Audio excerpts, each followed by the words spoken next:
Hello， 大家好，我是议员。全新的步兵统帅终于来了，这个也是大家等待已久的。不过我猜错统帅的身份了，他的身份是威廉·华莱士，天空之蓝哦，我们叫他小翅膀好了，有点可爱呀，他的头。那就如我之前所猜测的一样，因为国服他们要在7月中推出这个统帅的关系，所以现在放出情报是刚刚好的。也和我猜测的一样，新天赋就是终极天赋。先看一下统帅的技能特效，那可以看到统帅会开启一个护盾，他这个护盾是可以帮自己抵挡伤害的。你们可以发现到，当他开启护盾之后，头顶上出现的数字会变成-0。但很可惜的，这位统帅是没有 AOE 的。可是你们也不要觉得可惜，我们先来看一下他的技能。也和我猜测的一样，统帅的天赋就是步兵通用终极。事实上，终极天赋应该会比进攻天赋来得更好，毕竟是专门为了终极伤害而设计出来的天赋，所以不排除新的统帅可能会变成主将。主动技能怒气需求1000点，对目标造成1次终极伤害，伤害系数2400。说实话，如果是针对单一目标的话，它的伤害系数不算特别高，你们可以参考霍去病的直接伤害。但是不同的地方在于，同时间它也会对于正在攻击它的部队3个目标造成1次终极伤害，伤害系数300。虽然并不是 AOE， 但是也可以造成多个部队受到伤害。这个300的伤害系数加上其他的增益，比方说所有伤害提升、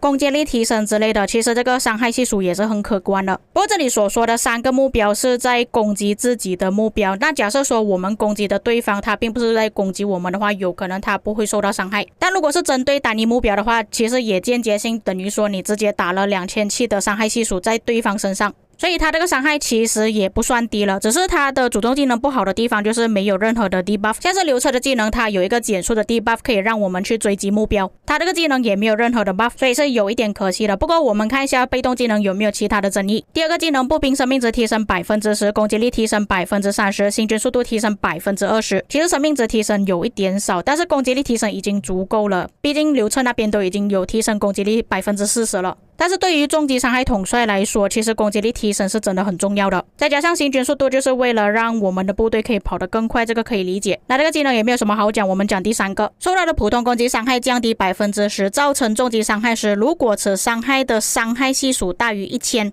有 80% 的概率使该伤害提升 40%， 冷却时间10秒。这个技能就有一点夸张了，直接提升 40%。 也因为冷却时间10秒的关系，就变成这个技能触发的时候是第1次的主动技能会触发，第2次不会触发，第3次才会再触发。而且你们要注意，这里所写的是造成终极伤害时，你们可以观察一下流车的技能。流车的技能除了主动技能有终极伤害之外，第3个技能还有1次终极伤害。虽然伤害系数只有300而已，但是加上其他的增益加起来，其实都有到1000左右了。还有新的统帅也是终极伤害，如果官方没有限制次数，没有限制系数、概率和时间，这个队伍将会很恐怖。所以有这些限制是必须的，但是我觉得那个 80% 的概率有一点多余了，其实它冷却10秒就已经足够了。当然官方的顾虑就是怕这个新的统帅太过超模了，所以才限制它，并且这个技能是没有限制说是要自己触发还是整个队伍触发，其他的副将、主将触发也是可以使用的。所以最合适的情况下就是搭配一个终极伤害统帅使用，这样子会比较容易触发，毕竟它还是有 80% 的概率。第4个技能进攻野外部队时，造成终极伤害提升 10%， 造成普攻伤害提升 10%。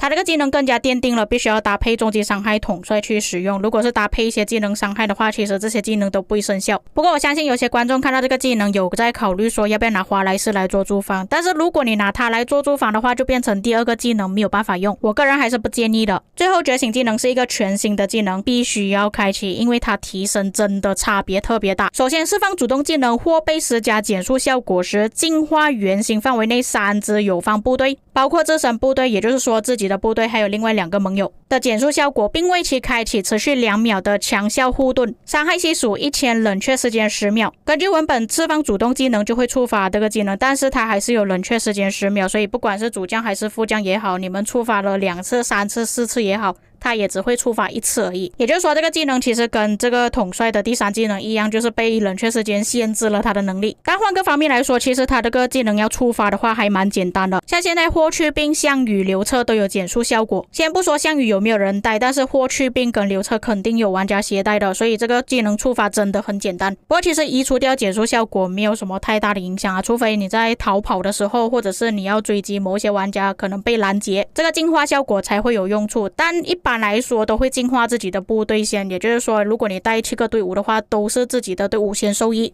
所以盟友自己想要这个效果的话，最好还是自己去培养华莱士会比较好。不过主要的重点还是在开启护盾啊，他这个护盾伤害系数1000其实算蛮高了。这位统帅其实比较限制在野战啊，他有一些技能集结不能用，然后驻防也不能用。如果开反集结的话，或许还可以使用。虽然这位统帅没有 AOE， 但是可以搭配刘彻，刘彻他本身也是有 AOE 了。像刘彻没有生命值提升，这个统帅就有 10% 的生命值提升，刘彻有 20% 的防御力提升，也可以互相弥补使用。不过如果这位统帅搭配刘彻的话，其实行军速度还蛮快的，他自己本身有 20% 的提升，刘彻也是有 20% 的提升。我认为官方设计这位统帅出来是针对亚历山大的，现在不是有很多玩家用亚历山大搭配刘彻吗？而且有好几个技能感觉好像是从亚历山大那边抄过来的，就比方说亚历山大有护盾效果，同时这2位统帅的护盾都是可以保护盟友的。不过他的行军速度提升比亚历山大稍微少一点点，亚历山大是 30%， 华莱士有 20%， 然后步兵攻击力都是提升 30%， 只不过亚历山大后面还有一个技能是提升 40% 的，华莱士是提升重击伤害，他比亚历山大更好的地方就是有重击伤害，而且技能比较符合刘彻，还有受到的普通攻击伤害降低。所以如果你们是打算把亚历山大换掉变成这位新统帅是可以，没有问题的。至于这位统帅的缺点就是他有一些技能是针对重击伤害而提升的，不过也还好，这些需要重击伤害触发的技能呢也是有冷却时间的，也就是说就算你只是携带一个华莱士也好，也是会触发，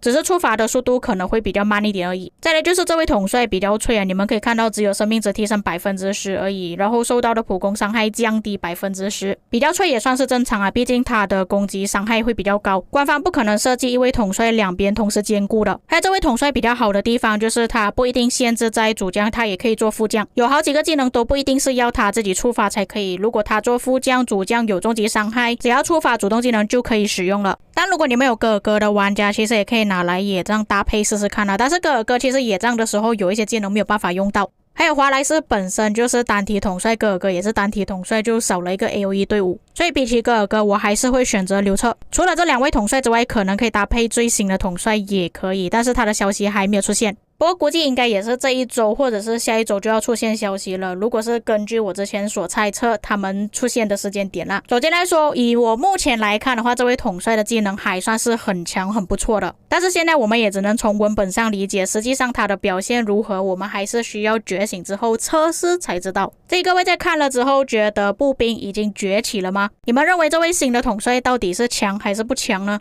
你们会不会考虑培养这位统帅呢？可以在评论区留下你们的看法。那么以上就是本期内容，如果哪些地方说错说漏的话，可以在评论区帮我补充。我们下个影片再见。